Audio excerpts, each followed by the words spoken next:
non vuoi, credo. In realtà voglio, come dire, mi piacerebbe sapere il c'era una volta, cioè se cortesemente Majors e la Wagner ci possono raccontare come sono arrivati, come è stato l'inizio di questa loro avventura, anche perché ci stava accennando Boschi, lo dico io, che forse Major ha avuto un'avventura personale simile a quella dell'uomo bionico. Scusate, mi devo chiedere di ripetere la domanda piano perché sì, un attimo, attimo, fuori, sì, facciamo soltanto la consecutiva sulle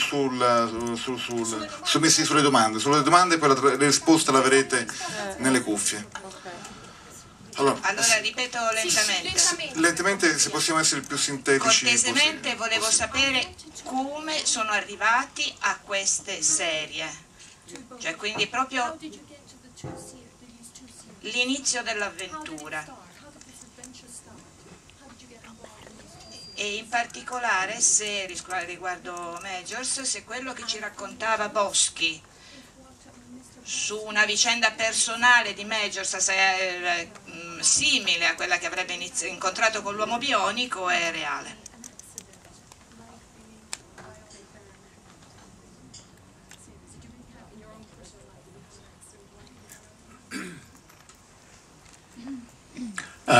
To answer that question, yes, as far as an accident in my real life, I was a football player in college and had a severe back injury, which was touch and go for a while on whether you'd get your feelings back in your legs, which was quite unusual. But I went on to get the best help and care, and everything was fixed. So it was very unusual to get a show called The Bionic Man.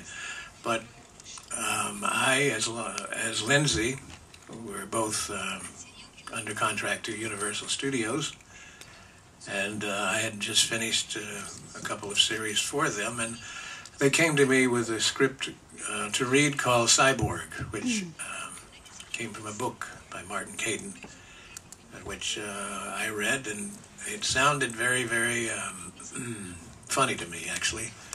I don't know if you remember, but back then there was a show like Batman and Robin, and Batman and Robin was very, very campy, if you know what I mean. It was like smack, pam, wow, you know, and it was silly, and it kind of gave that vibration off that this is maybe the way they're going to go with this show, and I had reservations about that, so I said, look, if we can do this so that the characters are human and have some real life, and then I'm on board. I did the pilot for the $6 Million Man, and I'm not sure you're saying the pilot tonight. I was confused about that, the original pilot, because in the book it says another title and another different picture, so I don't know if it's the original. I hope you get to see the original, then you will know. But anyway, I had done the $6 Million Man for a couple of seasons, and there came a time when I noticed that we had no ladies or women in my shows. I was either fighting Bigfoot or wrestling some robot or dealing with machinery the entire time. And so I said to the producers, I said, look, you got to get me a love life. I'm tired of looking at these hairy-legged guys on location. So they came up, one of the producers, we talked about something like maybe a young lady from my old hometown and an old girlfriend. And so he came up with a wonderful story that we included into the show. And I remember writing a little song for it called Love Song for Jamie. I thought that was quite neat, even though I didn't sing it very well. But anyway, it came to pass that I would go to the dailies every day to look at this show and see what was happening that we had shot the day before. And there happened to be a gentleman there, a young fellow who was the liaison from Universal, the network, we call it, that would come to Universal Studios to see what we did yesterday, to see if we were doing it right. But after we started seeing the dailies of this particular show, I said to the gentleman, I said, this is very good. This is good. This could be something big. And the man was Michael Eisner. And I don't know if you've ever heard of Michael Eisner, but he's pretty big over in the States in the business. And so I think that planted the seed. And what happened was that we came up with Lindsay, and she can tell you how she got there, probably better than me. Per i colleghi volevo ricordare che Michael Eisner è stato fino a 3 anni fa il capo mondiale della Disney e produttore di grandissimo successo. Please. I too was under contract at Universal and was just about to get out of my contract. We weren't seeing eye to eye as to how my career should go at that time. And so the humorous part was that I did this episode, the 2-part episode where they created the Bionic Woman on the $6 Million Man. And then because it was a typical formula in television back then when you introduced a love interest, that you didn't leave them there very long because then it would kind of mess up the balance of the formula. And so then usually in the 70s they would just kill them off. And that's what they did. They basically, in the story, they just killed off the love interest.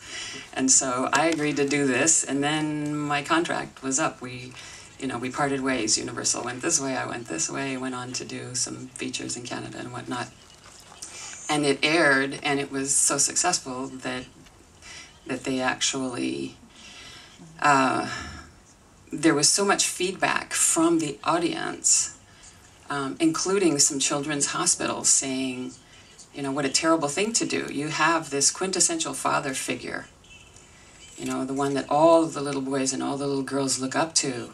And then you created the female counterpart, the mother figure, and then you killed her right before their eyes. There were a lot of angry letters coming into the network saying that was a horrible thing to do. You have to at least bring her back to life and let the kids know she's okay. And so they tracked me down and said, please come back and do 1 more episode. So I came back and did a 2-part episode, again, on Lee's show so they could bring her back to life. And then they turned down the Bionics, if you remember the story, and said she's going to be okay now. She's teaching school on the Army base and everything's fine. And then left again. And the series then, again, people loved it so much that they said, well, wait a minute, maybe we have something here.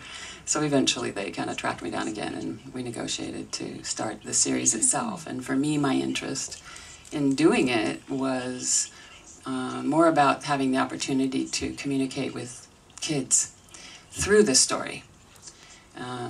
Because I was teaching kids acting for therapy at the time, and so my interest was, wow, what could we do with this? It's science fiction / reality, though, in the sense that these aren't people from another planet. These are human beings, just like Lee said. He wanted to make it human. And I wanted to keep it very human.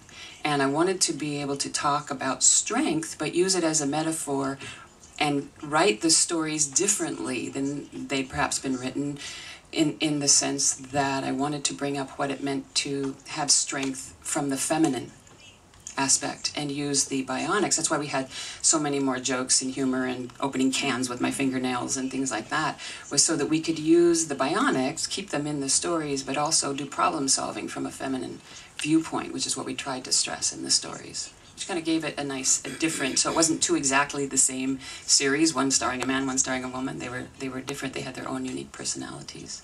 Caterina D'Ambrosio, poi Marzia Gandolfi e poi Roberto Leofrigio. Prego. Sì, buongiorno.